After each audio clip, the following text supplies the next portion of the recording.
Hello dear subscribers, they'll tell you how to fix problem you see.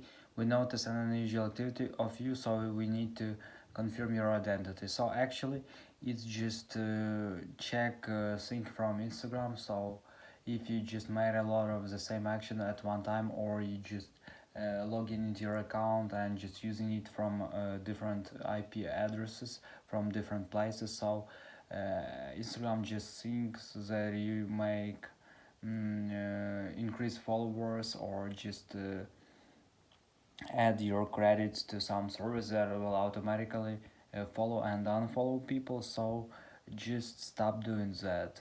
Also after this uh, you could have your account been blocked, so you won't have access for it anymore. So you just need to understand this thing and just follow all requirements of using Instagram. So thanks for watching. Have a nice day. Subscribe to our channel. Bye.